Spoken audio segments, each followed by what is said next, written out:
Vale Creek, Montana, population 847 in 1985. A place where everyone knew everyone, where disputes were settled over coffee at Morrison's General Store, and where the nearest sheriff's deputy was 43 miles away. It was the kind of community that appeared in postcards.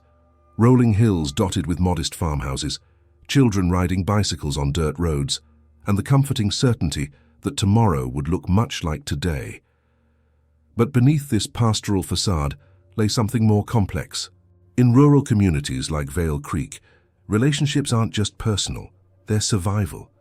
When your nearest neighbor is 3 miles away and winter storms can cut you off from the world for weeks, trust isn't just valuable, it's essential. And when that trust breaks down, the consequences can ripple through generations.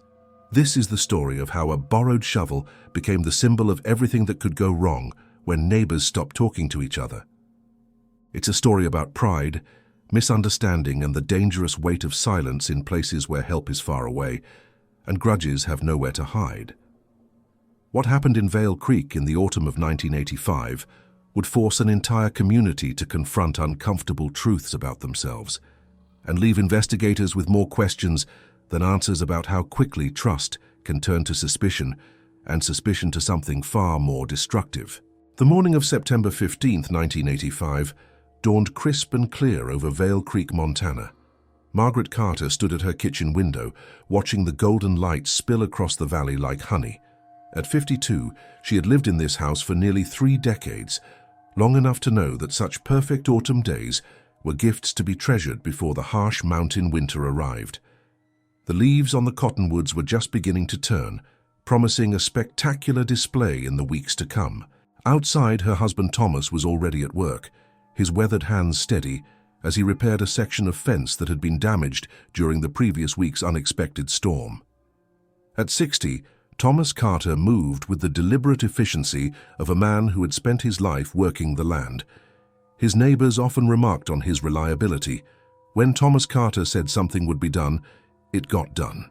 That reputation had served him well in Vale Creek, where a man's word carried more weight than any written contract. The Carter property sprawled across 180 acres of some of the most beautiful land in the valley. Thomas had inherited it from his father, who had bought it from a homesteader's widow back in 1952. The house itself was modest, a 2-story frame building with a wraparound porch that Margaret had painted white every 3 years without fail. Behind it stood a red barn that Thomas had built himself, along with various outbuildings that housed everything from farm equipment to Margaret's prized chickens. Margaret turned away from the window and began preparing breakfast, her movements automatic after decades of the same routine. She could hear Thomas whistling outside, always a good sign. Her husband was not given to displays of emotion, but his whistling was as reliable an indicator of his mood as a barometer was of approaching weather. This morning's tune was something cheerful, though Margaret couldn't quite place it. The sound of an approaching vehicle interrupted her thoughts. Through the window, she watched a dust cloud announce the arrival of their neighbor, Jim Morrison, who lived 2 miles east. Morrison's blue pickup truck rattled to a stop near the front gate, and the man himself emerged with his characteristic unhurried gait.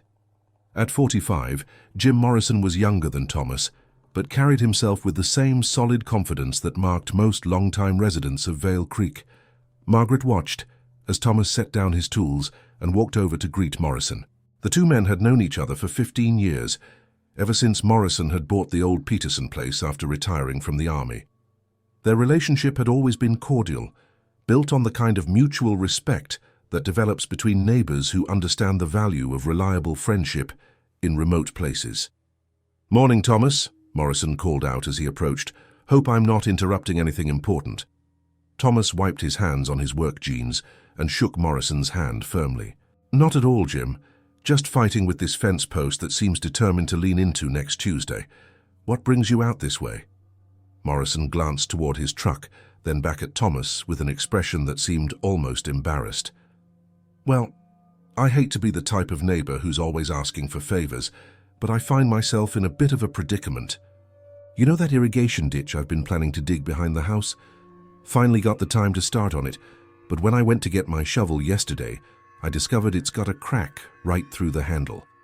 Must have happened during the move last month when I was reorganizing the tool shed. Thomas nodded, understanding immediately. Good tools were investments in rural Montana, where the nearest hardware store might be dozens of miles away, and a broken implement could mean the difference between completing crucial work and losing valuable time. "I was wondering," Morrison continued, "if you might have a shovel I could borrow for a few days, just until I can get to town and pick up a replacement. I know it's not the sort of thing neighbors should have to ask for, but with winter coming on, I really need to get this drainage work finished." The request was perfectly reasonable, the kind of favor that neighbors in Vale Creek had been doing for each other since the first settlers arrived. Thomas had borrowed tools from Morrison on more than one occasion, including a post-hole digger just 2 months earlier when he was installing the very fence he was now repairing. "Of course," Thomas replied without hesitation. "I've got a good spade in the barn that should handle whatever you need to dig. Let me grab it for you." The two men walked toward the barn together, their boots crunching on the gravel pathway that Margaret had insisted Thomas install 5 years earlier. Inside the barn, Thomas moved with practiced efficiency through his well-organized collection of tools. Everything had its place, from the smallest screwdriver to the largest post maul, arranged according to a system that made sense to Thomas, even if it occasionally baffled Margaret. "Here we go," Thomas said, pulling a sturdy spade from its designated spot on the wall. The tool was clearly well maintained, its blade sharp and free of rust, the wooden handle smooth from years of use, but showing no signs of weakness. "This one's served me well for about 10 years now. Should handle anything you need to throw at it." Morrison examined the shovel with the appreciation of someone who understood quality craftsmanship. "This is perfect, Thomas. I really appreciate it. I should have this ditch finished by Wednesday, so I'll bring it back Thursday morning if that works for you." "No rush," Thomas replied and meant it. "Take whatever time you need. I'm not planning any major digging projects before the ground freezes anyway." As they walked back toward Morrison's truck, the conversation turned to other topics: the weather forecast, the latest gossip from town, speculation about whether the Henderson family would finally sell their property after old Pete Henderson's death the previous spring. These were the comfortable subjects that had sustained their friendship over the years, topics that required no deep thought but served to maintain the bonds of community that kept places like Vale Creek functioning. Morrison loaded the shovel into his truck bed and secured it with a length of rope, taking care to protect the handle from scratching against the metal sides. This attention to borrowed property was another unspoken rule of rural life. You returned things in better condition than you had received them if possible. "Give my regards to Linda," Thomas said as Morrison prepared to leave. "Margaret mentioned she's been working on that quilt for the church auction." "She is indeed," Morrison replied with a smile. "Claims it's going to be her masterpiece, though she says that about every project. I'll tell her you asked about it." The truck started with a rumble that echoed across the valley, and Morrison raised his hand in farewell as he drove away. Thomas watched until the dust settled, then returned to his fence repair with the satisfied feeling that comes from helping a neighbor. It was a small thing, lending a shovel, but small things were often what held communities together. Inside the house, Margaret had observed the entire exchange through the kitchen window. She smiled to herself, remembering similar scenes from earlier years when neighbors had borrowed everything from cups of sugar to draft horses, depending on their needs. These interactions were part of the fabric of rural life, woven so tightly into daily existence that most people never thought to question them. As she finished preparing breakfast, Margaret reflected on how fortunate they were to live in a place where such simple trust still existed. In the cities, she had heard, people barely knew their neighbors' names, let alone felt comfortable borrowing their tools. But here in Vale Creek, relationships were built on a foundation of mutual dependence that had served the community well for generations. The morning continued with its familiar rhythm. Thomas completed his fence repairs and moved on to checking the cattle in the north pasture.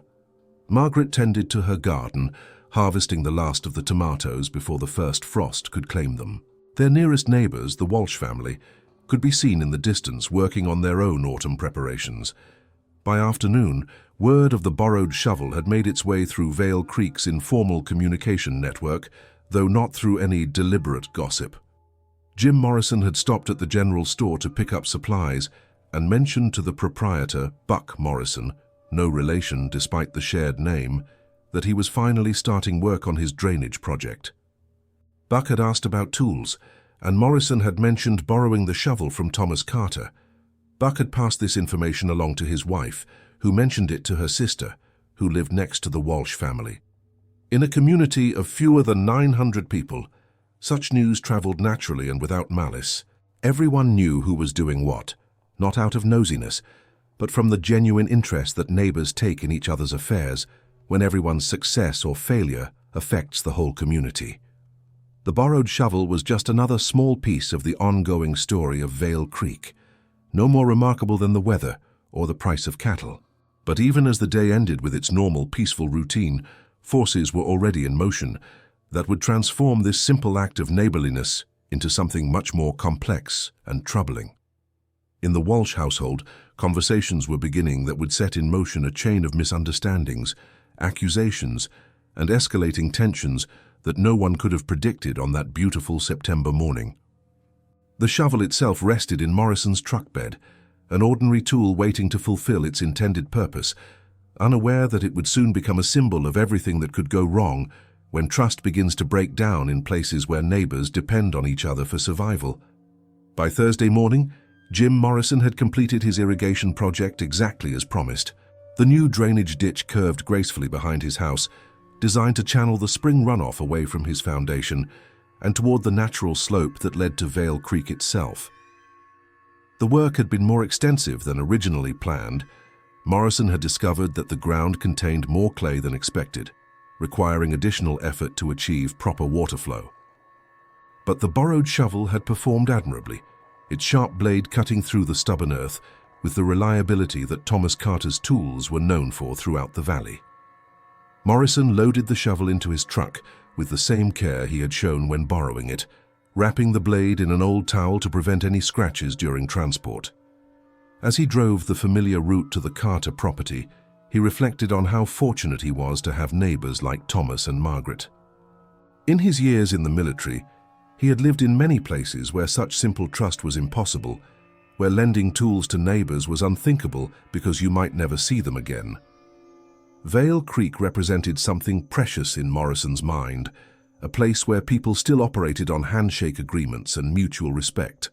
The Carter farmhouse looked peaceful in the morning light, smoke rising from the chimney in a straight line that indicated another calm day ahead.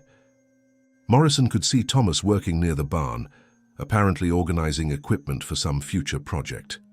As Morrison parked near the gate, Thomas looked up and waved, setting aside what appeared to be a collection of fence posts. "Morning, Jim," Thomas called out as Morrison approached with the shovel. "How did that ditch project turn out?" "Better than expected, thanks to this excellent tool," Morrison replied, holding up the shovel. "I have to admit, the work took longer than I planned.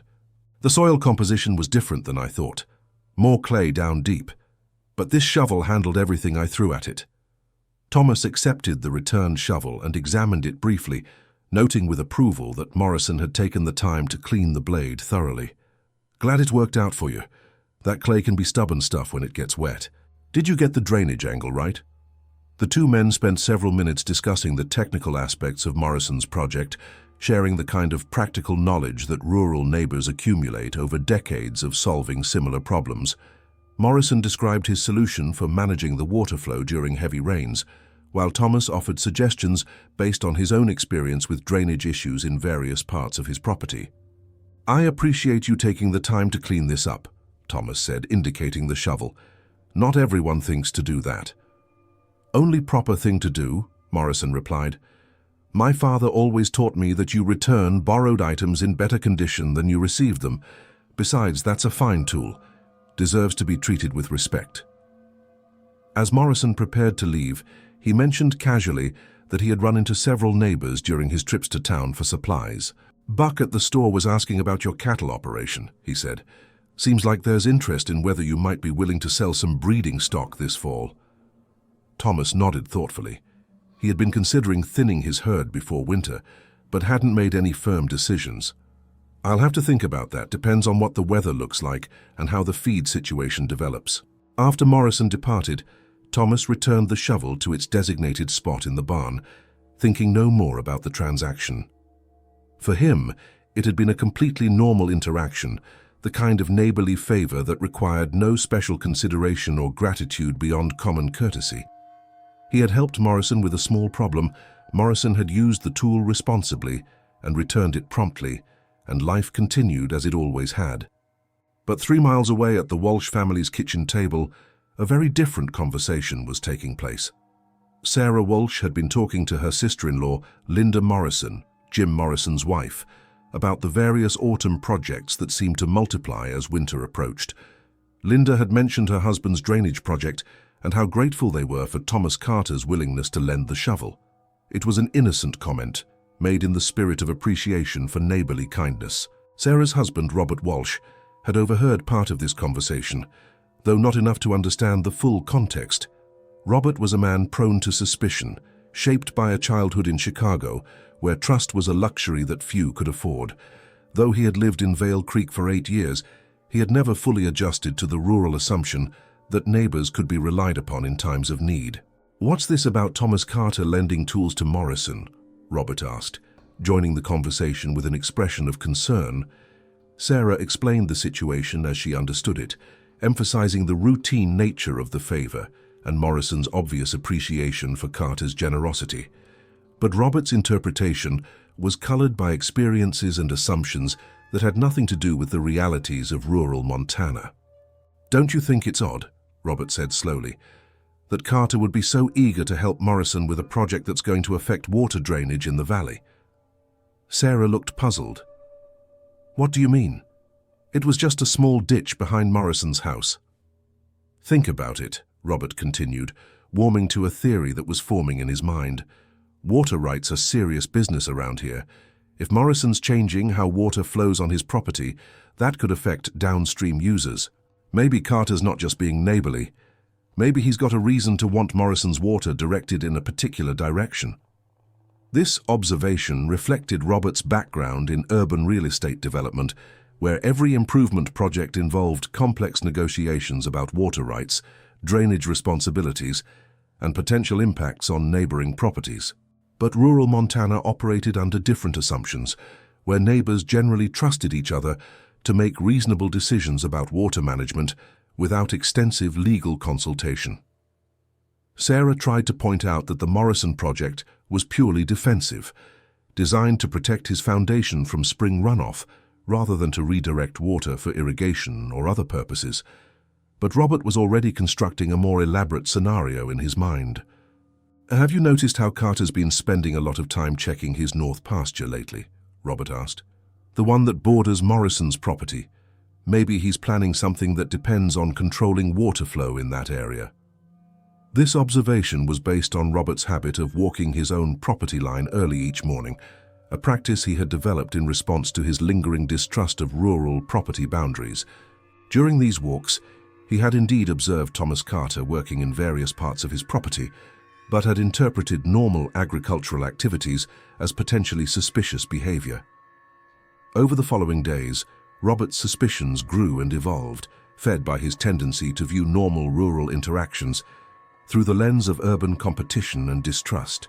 He began paying closer attention to Thomas Carter's activities, looking for patterns and connections that might support his theory about hidden motivations for the shovel loan. When Robert saw Thomas examining his irrigation equipment, he interpreted it as evidence of expansion plans. When Thomas spent time checking fence lines, Robert assumed he was preparing to modify property boundaries. When Thomas had a conversation with the county extension agent about soil composition, Robert became convinced that some kind of agricultural scheme was in development. These observations and interpretations were shared with Sarah, who initially resisted her husband's increasingly elaborate theories. But Robert was persuasive, and his concerns were presented as legitimate worries about property values and water rights, issues that did matter in rural communities, even if not in the way Robert imagined. "I'm not saying Thomas Carter is dishonest," Robert would say, "but people don't just lend expensive tools without having some reason to want the project to succeed, and if that project affects water flow, we need to understand what Carter's long-term plans are for his property." Meanwhile, other conversations were taking place throughout Vale Creek, conversations that would intersect with Robert Walsh's growing suspicions in ways that no one could have anticipated. At Hendricks' feed store, Pete Hendricks mentioned to several customers that he had noticed increased activity around the Carter property, not because he was suspicious, but because he was considering expanding his delivery route and wanted to understand which farmers might need additional services. This casual comment reached the ears of Michael Torres, a newcomer to Vale Creek who had moved from California 6 months earlier to start an organic farming operation. Torres was still learning about local customs and relationships, and he interpreted Hendricks' comment as a warning about potential commercial competition from an established farmer like Thomas Carter. Torres had been struggling to establish relationships with other farmers in the area, partly because his organic methods were viewed with skepticism by more traditional agricultural operations. The possibility that Carter might be planning some kind of expansion made Torres worry about his own prospects for success in the valley. At the same time, elderly Mrs. Dorothy Crane, who lived alone on a small property between the Carter and Morrison farms, was dealing with her own concerns about water drainage. A recent storm had flooded her basement for the first time in 20 years, and she was trying to understand what might have changed to cause this new problem. When she learned about Morrison's drainage project, she began to wonder whether his modifications might be directing water toward her property. Mrs. Crane mentioned her flooding problem to her nephew, David Crane, who visited every few weeks to help with maintenance tasks that were becoming difficult for the 80-year-old woman to handle alone. David was a practical man with some engineering background, and he offered to investigate the drainage patterns around his aunt's property to identify the source of the flooding problem. During his investigation, David observed the recently completed work on Morrison's property and noted that the new drainage ditch did indeed direct water toward the natural slope that led past his aunt's land. Without understanding the technical details of Morrison's project or the historical drainage patterns in the area, David jumped to the conclusion that Morrison's modifications were responsible for his aunt's flooding problem. This conclusion was shared with Mrs. Crane, who became upset at the thought that a neighbor's project might be causing damage to her property. Mrs. Crane had lived in Vale Creek longer than almost anyone else, and she remembered when community decisions about water management were always discussed openly among affected neighbors before any changes were made. In the old days, Mrs. Crane told her nephew, people would never dream of changing drainage patterns without talking to everyone who might be affected. It's just common courtesy. David agreed with his aunt's assessment, and he began asking questions around the valley about Morrison's project and whether proper consultations had taken place before the work began. These inquiries were motivated by genuine concern for his aunt's welfare, but they were interpreted by some residents as accusations of irresponsible behavior by Morrison.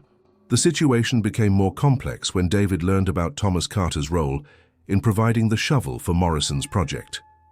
To David's way of thinking, this suggested that Carter had endorsed the project and might bear some responsibility for any negative consequences. This interpretation ignored the simple reality that lending a tool carried no legal or moral obligation to approve of how that tool was used, but David's urban background made him assume that rural relationships involved the same kinds of formal responsibilities that characterized suburban homeowner associations. By the end of September, these various concerns and misunderstandings had begun to intersect in ways that created an atmosphere of suspicion and distrust that was foreign to Vale Creek's normal social dynamics. Robert Walsh's theories about Carter's motives for lending the shovel had found receptive audiences among people who had their own reasons to question recent changes in the valley. The irony was that all of these concerns could have been easily resolved through direct conversation between the affected parties. Morrison would have readily explained the defensive nature of his drainage project and provided technical details about water flow patterns. Carter could have clarified that his agricultural activities were routine maintenance rather than expansion plans. Mrs. Crane's flooding problem could have been investigated by multiple neighbors working together to identify the actual cause and develop a solution. But instead of fostering such direct communication, the growing atmosphere of suspicion made people reluctant to approach each other openly. Each person involved began to assume that others were acting with hidden motives or undisclosed agendas, making honest conversation seem naive or potentially dangerous. Thomas Carter remained completely unaware of these developing tensions. From his perspective, he had performed a simple favor for a neighbor. The favor had been completed successfully, and life was continuing normally. He continued his routine agricultural activities without any knowledge that his actions were being interpreted as evidence of suspicious behavior by people who barely knew him. Margaret Carter was also oblivious to the growing concerns, though she did notice that some neighbors seemed less friendly during her weekly trips to town. When Mrs. Walsh passed her on the street without the usual cheerful greeting, Margaret assumed the woman was preoccupied with personal concerns. When the new farmer, Torres, avoided making eye contact at the feed store, Margaret attributed it to shyness rather than suspicion. The borrowed shovel, meanwhile, rested in its designated place in Thomas Carter's barn, its brief role in Morrison's drainage project completely finished. Neither Thomas nor the shovel itself had any awareness that their simple interaction had become the foundation for an increasingly complex web of misunderstandings, accusations, and suspicions that would soon transform the peaceful community of Vale Creek into something much more troubled and divided. As October arrived with its brilliant display of autumn colors, the stage was set for conflicts that would test every assumption about trust, communication, and community responsibility that had sustained Vale Creek for generations. October arrived in Vale Creek with an explosion of color that painted the valley in shades of gold, crimson, and amber. The cottonwoods along the creek had transformed into pillars of yellow light, while the aspens on the hillsides shimmered like scattered coins in the crisp mountain air. It was the kind of autumn that drew photographers from hundreds of miles away, seeking to capture the fleeting beauty that would soon give way to the stark whites and grays of winter. But beneath this natural splendor, human relationships in the valley were beginning to show signs of strain that had nothing to do with the changing seasons. The simple transaction of a borrowed shovel had somehow evolved into something much more complex, touching upon deep-seated fears about property rights, community trust, and the unwritten rules that governed life in rural Montana. Thomas Carter remained blissfully unaware of the growing tensions as he went about his normal autumn routines. His days were filled with the practical concerns that occupied every rancher as winter approached: checking cattle health, repairing equipment, ensuring adequate hay supplies, and completing maintenance projects that would be impossible once the snow began to fall in earnest. The borrowed shovel incident had been so routine, so completely ordinary in his experience, that it never occurred to him that anyone might view it as significant. On the morning of October 8th, Thomas was working in his equipment shed when he noticed a truck approaching on the gravel road that served the more remote properties in the valley. The vehicle belonged to Frank Sullivan, the county extension agent who made regular rounds to visit the area's farmers and ranchers. Sullivan's visits were always welcome. He brought information about new agricultural techniques, updates on market conditions, and news from other parts of the county that helped keep isolated farmers connected to broader developments in their industry. "Morning, Thomas," Sullivan called out as he emerged from his truck, carrying the leather portfolio that contained his various reports and recommendations. "Beautiful day for outdoor work." "That it is," Thomas replied, setting down the wrench he had been using to adjust a plow blade. "What brings you out our way this morning?" Sullivan's expression grew slightly more serious as he approached. "Well, I've been hearing some interesting talk around the valley lately. Thought I should stop by and get your perspective on a few things." This was unusual. Sullivan's visits typically focused on technical agricultural matters or administrative requirements from the county agricultural department. Personal conflicts between neighbors were generally outside his purview, handled instead through informal community mechanisms or, in rare cases, by the sheriff's department. "What kind of talk?" Thomas asked, genuinely puzzled. Sullivan consulted his notes, clearly trying to navigate a delicate situation. "There seems to be some concern among certain residents about water management practices in this part of the valley. Specifically, there are questions about whether recent modifications to drainage patterns might be affecting other properties in ways that weren't properly considered beforehand." Thomas felt a growing sense of confusion. He was meticulous about water management on his own property, always careful to maintain drainage patterns that had been established over decades of agricultural use. He hadn't made any significant changes to his irrigation or drainage systems in years, Certainly nothing that would affect neighboring properties.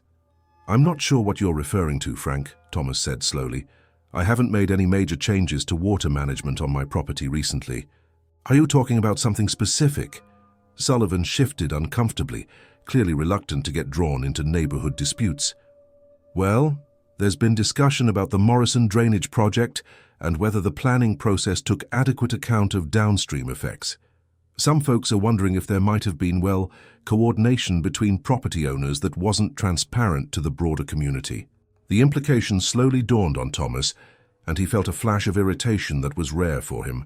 Someone was suggesting that his simple act of lending a shovel to Morrison represented some kind of coordinated effort to manipulate water drainage in the valley. The suggestion was not only false but insulting, implying that he would engage in secretive planning that might harm his neighbors. "Frank, I lent Jim Morrison a shovel," Thomas said, his voice carefully controlled. "That's the extent of my involvement in his drainage project. I didn't plan it, approve it, or even discuss the technical details with him beyond normal neighborly conversation. If someone has concerns about how his project affects water flow, they should talk to Morrison directly, not create conspiracy theories about borrowed tools." Sullivan nodded, clearly relieved to hear a straightforward explanation. "I figured it was something like that. But you know how these things can get blown out of proportion in small communities. People start connecting dots that don't necessarily belong together, especially when they're worried about their own property values or water rights." This conversation marked the first time Thomas became aware that his simple favor had become part of a larger narrative about property rights and community cooperation. The realization was deeply unsettling, not because he was worried about legal consequences, there were none, but because it suggested that some of his neighbors were viewing his actions through a lens of suspicion that was foreign to his understanding of rural community life. After Sullivan departed, Thomas found himself unable to concentrate on his equipment maintenance. The idea that neighbors might be discussing his motivations and finding them questionable was profoundly disturbing. For 30 years, he had operated according to the same principles of straightforward dealing and mutual assistance that had sustained Vale Creek since its founding. The suggestion that these principles were now being viewed with suspicion suggested fundamental changes in the community's social fabric. Margaret noticed her husband's distracted mood when he came in for lunch, but Thomas was reluctant to discuss Sullivan's visit in detail. He didn't want to worry Margaret unnecessarily, and he hoped that whatever misunderstandings had developed would resolve themselves once people had time to think more clearly about the situation. But the misunderstandings were actually accelerating, fed by a series of coincidental events that seemed to confirm the suspicions of those who were already inclined toward distrust. 3 days after Sullivan's visit to the Carter property, Dorothy Crane's basement flooded again during a relatively minor rainstorm. This second flooding event convinced both Dorothy and her nephew David that Morrison's drainage project was indeed responsible for directing excess water toward the Crane property. David drove out to examine Morrison's work more closely, taking photographs and measurements that he hoped would document the connection between the new drainage ditch and his aunt's flooding problems. During this investigation, David encountered Robert Walsh, who was conducting his own surveillance of property modifications in the valley. The two men had never met before, but they quickly discovered their shared concerns about recent changes in water drainage patterns and the apparent lack of community consultation about projects that might affect multiple properties. "I've been wondering about the same thing," Walsh told David, as they stood looking at Morrison's drainage work. "It seems odd that such a significant project would be undertaken without broader discussion among affected neighbors. And the timing is suspicious too, right before winter, when it's hard to assess the full impact." David agreed, and the two men began comparing their observations about recent activities on various properties in the valley. Walsh shared his theories about Thomas Carter's possible motivations for supporting Morrison's project, while David provided technical analysis of water flow patterns that seemed to support concerns about downstream effects. Their conversation was overheard by Michael Torres, the organic farmer who happened to be driving past on his way to check on a field irrigation system. Torres stopped to introduce himself and quickly became drawn into the discussion about water rights and community consultation processes. In California, This kind of drainage modification would require environmental impact studies and community hearings, Torres observed. I'm surprised that Montana doesn't have similar requirements for projects that affect watershed management. This comment reflected Torres's unfamiliarity with rural Montana's traditional approach to property management, where neighbors were generally trusted to make reasonable decisions about water use without extensive regulatory oversight. But his observation resonated with Walsh and David, who were already inclined to believe that formal processes should govern community decisions about resource management. The three men agreed to monitor the situation more closely and to share information about any additional property modifications that might affect water drainage in the valley. What they conceived as responsible community oversight was actually the beginning of an informal surveillance network that would soon encompass much of Vale Creek's agricultural area. Word of this monitoring effort spread through the valley's communication networks, reaching people who interpreted it as either necessary vigilance or troubling paranoia, depending on their own perspectives and relationships with the individuals involved. Some residents welcomed increased attention to water management issues, particularly those who had experienced their own drainage problems in recent years. Others viewed the surveillance as an unwelcome intrusion into traditional patterns of neighborly trust and independent property management. The situation became more complex when Jim Morrison learned about the accusations regarding his drainage project. Morrison was genuinely concerned about any negative effects his work might have on neighboring properties, and he immediately contacted Dorothy Crane to discuss her flooding problems and offer to help investigate potential solutions.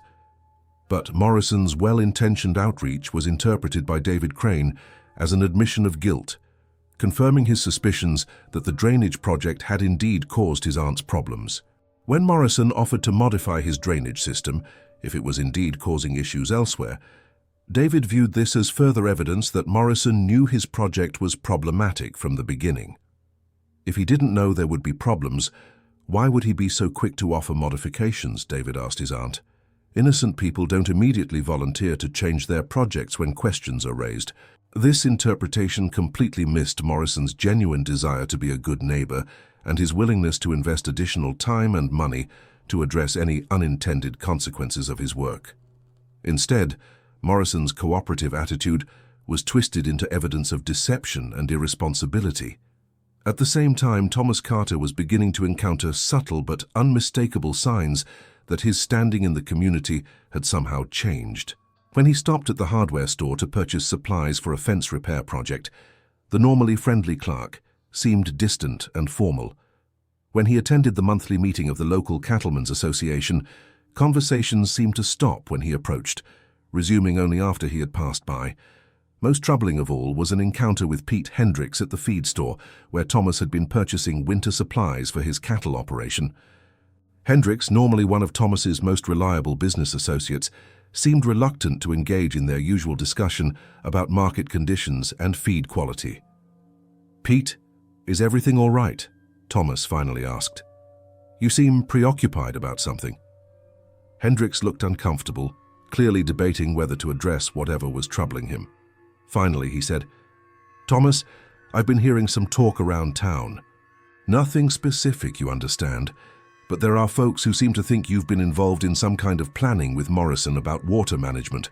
I don't put much stock in gossip myself, but I thought you should know that people are talking."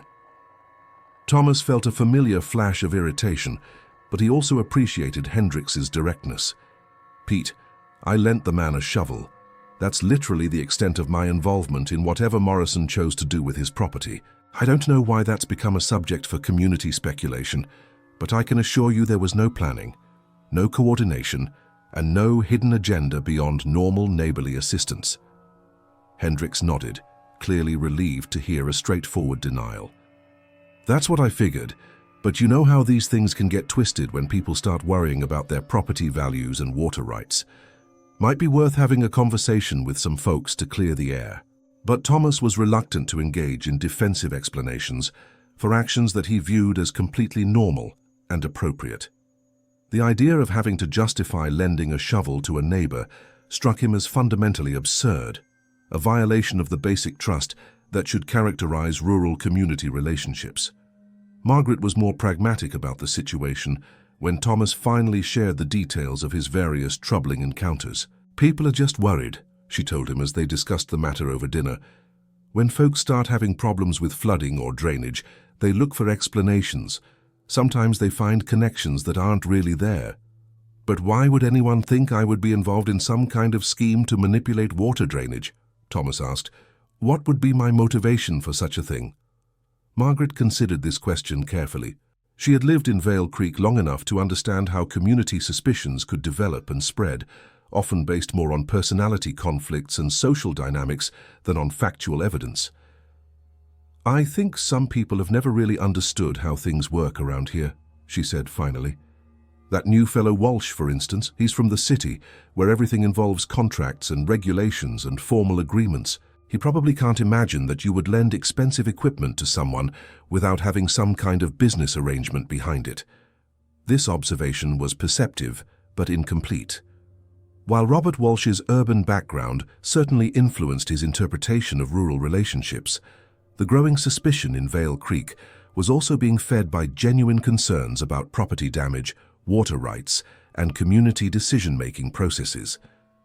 The problem was not just cultural misunderstanding, but the absence of effective communication channels for addressing legitimate questions about property modifications and their potential effects. As October progressed, these various concerns and misunderstandings began to coalesce into something approaching organized opposition to what some residents viewed as secretive decision-making about community resources. An informal group began meeting at Dorothy Crane's house, ostensibly to discuss water management issues, but actually serving as a forum for sharing grievances and developing theories about who was responsible for various problems in the valley. The group included David Crane, Robert Walsh, Michael Torres, and several other residents who had experienced flooding, drainage problems, or other issues that they attributed to recent property modifications. While their stated goal was to promote responsible water management practices, the meetings increasingly focused on Thomas Carter's role in allegedly facilitating Morrison's project without adequate community consultation. "The issue isn't just the shovel," Walsh explained during one of these meetings. "The issue is a pattern of coordination between certain property owners who make decisions that affect the entire community without involving other residents in the process. That's not how responsible neighbors behave." This characterization transformed Thomas's simple act of neighborly assistance into evidence of a broader pattern of irresponsible behavior that threatened community welfare. The borrowed shovel had become a symbol of everything that some residents believed was wrong with traditional approaches to property management and community decision-making. Meanwhile, Thomas and Margaret Carter continued their normal autumn routines, still largely unaware of the organized opposition that was developing around their actions. They attended church services where certain neighbors seemed cool but not openly hostile. They participated in community events where conversations sometimes stopped when they approached but resumed normally after brief pauses. The changes were subtle enough that they could be attributed to seasonal mood changes, personal preoccupations, or simple coincidence. But the changes were real and accelerating, fed by a growing conviction among certain residents that traditional patterns of informal community cooperation were inadequate for managing modern challenges related to property development, water rights, and environmental protection. The borrowed shovel had become the focal point for deeper questions about how communities should make decisions that affect multiple stakeholders. As Halloween approached, bringing with it the first serious frost warnings of the season, Vale Creek was becoming divided in ways that none of its residents had experienced before. Long-standing assumptions about trust, cooperation, and community responsibility were being challenged by newer residents who brought different expectations and different approaches to conflict resolution. The stage was set for confrontations that would test whether the community's traditional mechanisms for maintaining harmony could survive the pressures of modern suspicions, formal accusations, and organized opposition to decisions that had once been handled through simple neighborly conversation.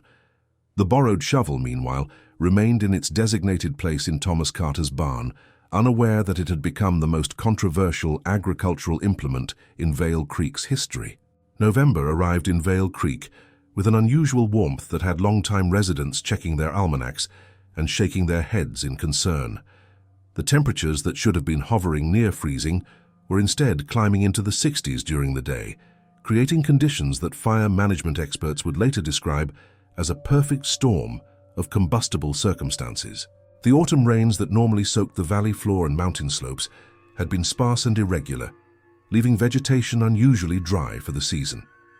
Combined with periodic wind gusts from the mountain passes, these conditions created a fire danger that exceeded normal parameters for late fall in western Montana. Thomas Carter noticed these unusual conditions during his morning inspection of the cattle on November 12th. The grass in his pastures, normally showing the brown dormancy of approaching winter, instead retained a golden brittleness that crunched underfoot and seemed to spark with static electricity in the dry air. Even more concerning was the condition of the deadfall in the wooded areas of his property. Branches and logs that should have been damp with seasonal moisture were instead tinder dry and scattered across the forest floor like kindling in a giant fireplace. "I don't like the looks of this weather," Thomas told Margaret over breakfast that morning. "If we don't get some serious rain soon, we could have real problems if anyone's careless with fire." Margaret shared his concern. She had lived in Montana long enough to remember the devastating fires of previous decades, when entire communities had been evacuated and thousands of acres of forest and grassland had been reduced to ash and charred stumps. The unusual November warmth brought back memories of those frightening times when the smell of smoke could send entire families into panic. "Maybe we should clear some of the brush around the house," Margaret suggested, "just to be safe." Thomas nodded, already planning the work that would be necessary to create defensible space around their buildings. In rural Montana, fire prevention was largely a matter of individual responsibility, with each property owner expected to maintain conditions that would minimize fire risk and provide protection for structures and livestock. But even as the Carter family was taking sensible precautions against fire danger, the community tensions that had been building since the borrowed shovel incident were creating an atmosphere of suspicion and distrust that would prove catastrophic when emergency conditions actually developed. The informal surveillance network organized around Dorothy Crane's kitchen table had continued to meet throughout October, gradually expanding to include nearly a dozen residents who shared concerns about water management, property modifications, and what they perceived as secretive decision-making by certain neighbors. What had begun as legitimate questions about drainage and flooding had evolved into something approaching a formal opposition movement, complete with regular meetings, documented observations, and coordinated information sharing about the activities of targeted residents. Robert Walsh had emerged as the de facto leader of this group, bringing organizational skills from his urban business background and a systematic approach to documenting what the group viewed as evidence of irresponsible behavior by Thomas Carter, Jim Morrison, and several other longtime residents who were perceived as resistant to community oversight of their property management decisions. "The fire danger just proves our point," Walsh argued during a meeting on November 10th. "When people make modifications to drainage patterns without community consultation, they create unpredictable conditions that could affect everyone's safety. Morrison's project may have seemed harmless when he was just trying to protect his foundation, but now we have drought conditions that could turn any water management mistake into a disaster for the entire valley." This argument represented a significant expansion of the group's concerns, connecting water drainage issues to fire safety in ways that were not necessarily logical but sounded plausible to residents who were already suspicious of recent property modifications. The connection between Morrison's drainage ditch and potential fire danger was tenuous at best, but it provided a framework for viewing the borrowed shovel incident as part of a larger pattern of reckless decision-making that threatened community welfare. Michael Torres, whose organic farming operation had struggled throughout its first year, partly due to the unusual weather conditions, was particularly receptive to arguments that connected individual property decisions to broader environmental risks. "In California, we learned that fire safety is everyone's responsibility," he told the group. "When neighbors make changes that affect water availability or vegetation patterns, it creates risks that extend far beyond their property boundaries."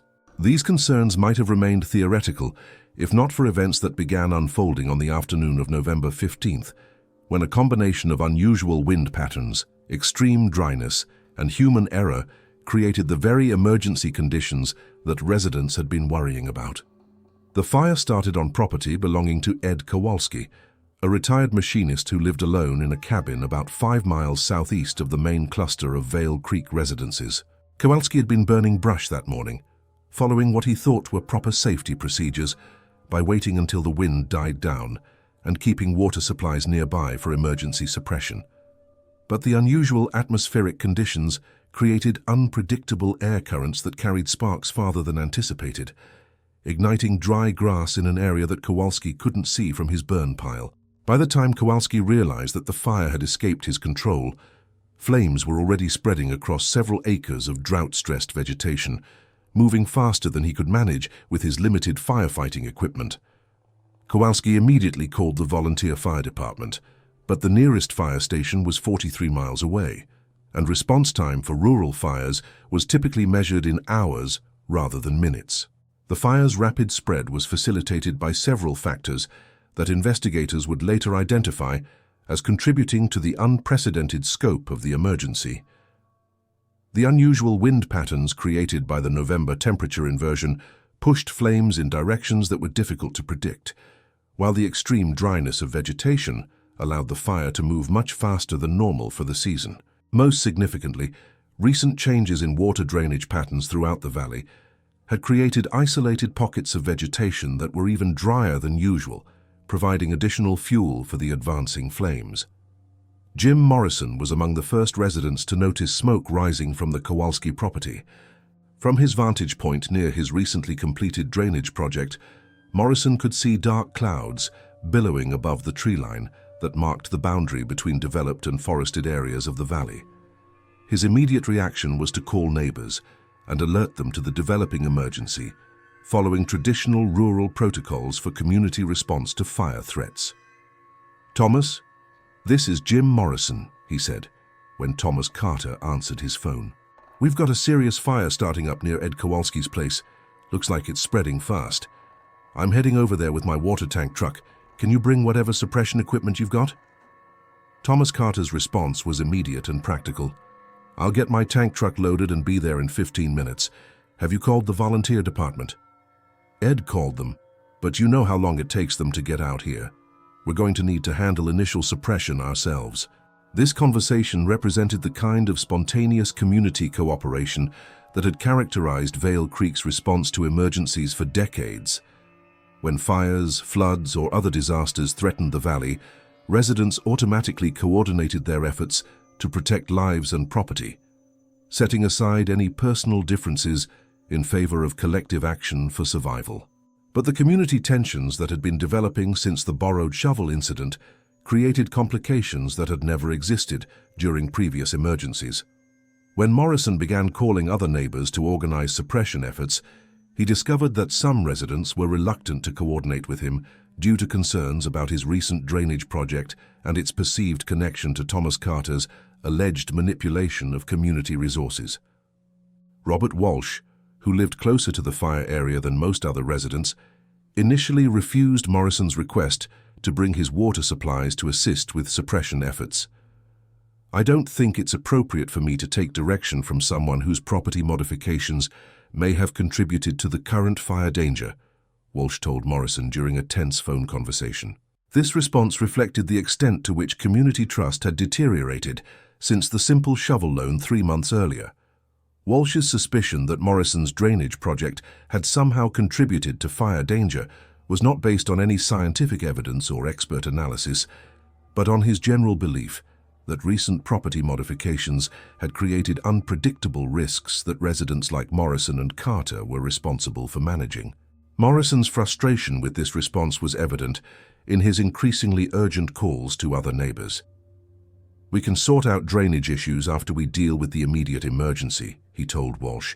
"Right now, we need every available resource to keep this fire from reaching residential areas." But Walsh's reluctance to participate in community fire suppression efforts reflected concerns shared by other members of the informal opposition group that had been meeting at Dorothy Crane's house. Several residents who might normally have joined immediate suppression efforts instead spent valuable time debating whether they should take direction from Morrison and Carter, whose judgment they had come to question. David Crane faced a particularly difficult decision when Morrison called requesting assistance. His Aunt Dorothy's property was directly in the potential path of the advancing fire, making participation in suppression efforts a matter of protecting his family's welfare. But David had become convinced that Morrison's drainage project was responsible for his aunt's flooding problems, and he was reluctant to assist someone he viewed as irresponsible in his property management decisions. "I'll protect my aunt's property," David told Morrison, "but I'm not comfortable participating in a community effort organized by people whose recent decisions may have contributed to the current emergency." Meanwhile, Thomas Carter was loading his water tank truck and gathering firefighting equipment without any awareness of the political complications that were hampering community response efforts. From Thomas's perspective, emergency response was a matter of practical necessity that transcended any personal conflicts between neighbors. The idea that residents would allow property disputes to interfere with fire suppression was inconceivable to him. When Thomas arrived at the fire scene, he found a situation that was rapidly becoming unmanageable with the limited resources available. Ed Kowalski was exhausted from his initial suppression efforts, and the fire had spread across nearly 50 acres of grassland and was approaching the edge of a wooded area where suppression would become much more difficult.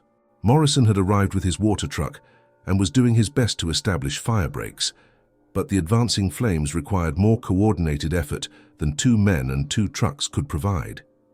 "Where is everyone else?" Thomas asked Morrison, as they worked to establish a defensive line around Kowalski's buildings. "That's a good question," Morrison replied grimly. "I called 8 different neighbors, and half of them said they needed to protect their own properties instead of joining the community effort." This explanation was technically accurate, but incomplete. While some residents were indeed focusing on protecting their own buildings and livestock, others were deliberately avoiding participation in suppression efforts organized by Morrison and Carter due to their suspicions about recent property management decisions. The community's traditional mechanisms for emergency response were being undermined by political conflicts that had nothing to do with firefighting, but everything to do with trust and cooperation. The situation became more dangerous when wind patterns shifted unexpectedly, pushing the fire toward a cluster of 3 houses that included Dorothy Crane's property and 2 newer residences occupied by families who had moved to Vale Creek within the past 5 years. These properties were particularly vulnerable because they were surrounded by vegetation that had not been properly managed for fire prevention, creating exactly the kind of defensible space problems that experienced rural residents understood could prove catastrophic during emergency conditions. Dorothy Crane, now 81 years old and unable to evacuate safely without assistance, found herself trapped in her house as smoke began filling the air around her property. Her nephew David was attempting to protect the buildings using garden hoses and a small water tank that was inadequate for serious fire suppression, but his efforts were hampered by his inexperience with firefighting techniques and his lack of proper equipment. When Thomas Carter realized that the Crane property was in immediate danger, he immediately redirected his suppression efforts toward protecting the elderly woman and her home, regardless of the political tensions that had developed between himself and David Crane over the previous months. "David, you need to get your aunt out of there," Thomas shouted as he positioned his water truck to defend the house. "This fire is moving faster than we can suppress it with the equipment we have available." But David Crane was faced with an impossible choice between accepting help from someone he viewed as partly responsible for community problems and protecting his aunt from immediate danger. His hesitation reflected the extent to which community conflicts had undermined the trust and cooperation that were essential for effective emergency response. "I can handle this myself," David replied, continuing his ineffective efforts with garden hoses while smoke continued to thicken around the property. Thomas Carter's response to this situation demonstrated both the practical wisdom of experienced rural residents and the moral clarity that comes from focusing on human welfare rather than political conflicts. Without waiting for David's permission or cooperation, Thomas began suppression efforts around the Crane property, using his superior equipment and experience to establish fire breaks that might protect the buildings and create evacuation routes if the situation deteriorated further. Meanwhile, the volunteer fire department's response trucks were still 25 minutes away, struggling to navigate rural roads that had not been designed for large emergency vehicles. The community's ability to protect lives and property during this critical window depended entirely on the coordination and effectiveness of local residents using privately owned equipment and whatever firefighting experience they had accumulated over years of living in fire-prone areas. But even as Thomas Carter was working to protect Dorothy Crane's property, other community conflicts were complicating suppression efforts in different parts of the fire area. Michael Torres, whose organic farm was located downwind from the main fire, was struggling to protect his crops and equipment with minimal assistance from neighbors who remained suspicious of recent property modifications and their potential relationship to current emergency conditions. Torres had requested help from several nearby residents, but his appeals were met with responses that reflected the community tensions that had been building since the borrowed shovel incident. Some neighbors suggested that Torres should have maintained better fire prevention measures on his property, while others implied that his organic farming methods had created vegetation conditions that increased fire danger. Maybe if newcomers spent more time learning about local conditions instead of importing methods from other states, we wouldn't have these problems, one neighbor told Torres during a tense phone conversation. This comment reflected not only suspicion about Torres's farming methods, but broader resentment about changes in community demographics and agricultural practices that longtime residents associated with increased risks and reduced community cohesion. Torres's struggle to protect his property became symbolic of larger conflicts between traditional rural practices and newer approaches that some residents viewed as threatening to established ways of life. As the fire continued to spread, consuming nearly 200 acres by mid-afternoon, the limitations of fragmented community response became increasingly apparent. Individual property owners were successfully protecting their own buildings and immediate surroundings, but no coordinated effort existed to address the fire's broader advance or to protect community infrastructure that everyone depended upon. The volunteer fire department's arrival at 4:30 p.m. brought professional expertise and heavy equipment to the suppression effort, but even their capabilities were limited by the unusual conditions and the fire's rapid spread during the critical early hours when community response had been hampered by political conflicts. Fire Chief Maria Santos, a 20-year veteran of wildfire suppression, later described the Vale Creek fire as a textbook example of how community conflicts could transform manageable emergencies into major disasters. "We had adequate local resources and experienced personnel available for initial suppression," Santos explained in her official report. But coordination problems prevented effective utilization of available assets during the crucial first 3 hours when rapid suppression was still possible. By evening, when the fire was finally brought under control through the combined efforts of volunteer firefighters, county emergency services, and local residents working together, 9 properties had sustained significant damage. 3 houses had been completely destroyed, including 2 newer residences whose owners had inadequate fire prevention measures in place. 6 other properties suffered damage to outbuildings, fencing, equipment, and vehicles that would require months to repair and replace. More significantly, the community infrastructure that connected these properties, including power lines, communication systems, and access roads, had been severely damaged by the fire's advance. The cost of repairing this infrastructure would ultimately exceed the value of the destroyed buildings, creating long-term financial burdens for the entire community, regardless of individual property damage. But the most lasting damage from the November 15th fire was not measured in dollars or destroyed buildings. The emergency had exposed fundamental weaknesses in Vale Creek's social fabric that had developed since the borrowed shovel incident 3 months earlier. Traditional mechanisms for community cooperation and emergency response had proven inadequate when residents no longer trusted each other's judgment or were unwilling to coordinate efforts with neighbors they viewed as irresponsible. In the days following the fire, As residents began assessing damage and planning reconstruction efforts, conversations throughout the valley focused not just on practical recovery issues, but on deeper questions about community responsibility, leadership, and the factors that had prevented more effective emergency response. Dorothy Crane, whose property had been saved largely through Thomas Carter's intervention, despite her nephew's initial reluctance to accept help, found herself re-evaluating her understanding of recent community conflicts. The practical experience of facing life-threatening danger had clarified her priorities in ways that months of speculation and gossip had not.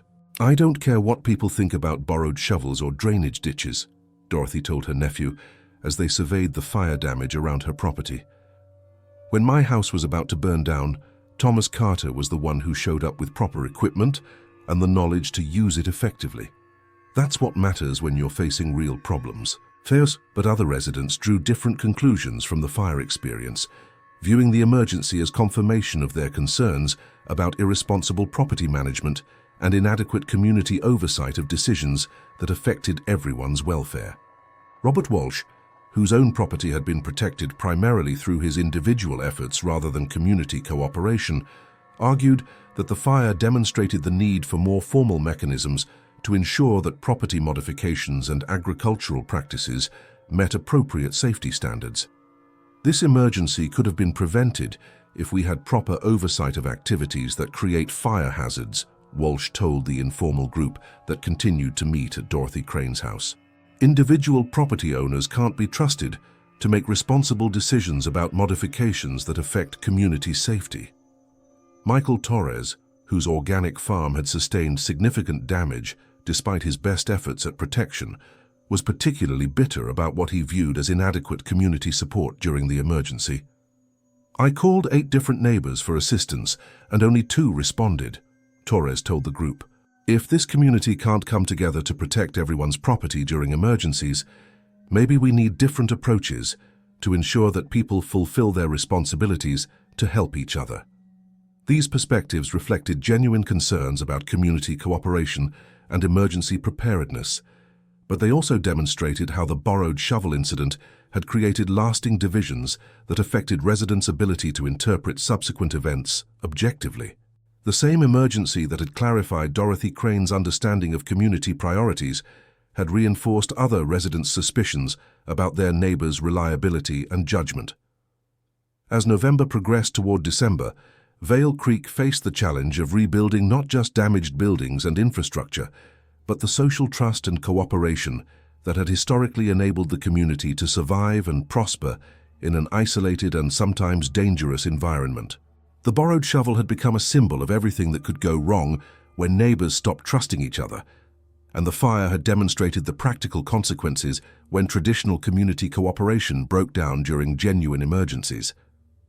The questions facing Vale Creek as winter approached were not just about reconstruction and fire prevention, but about whether a rural community could function effectively when residents no longer shared common assumptions about trust, cooperation, and individual responsibility for collective welfare.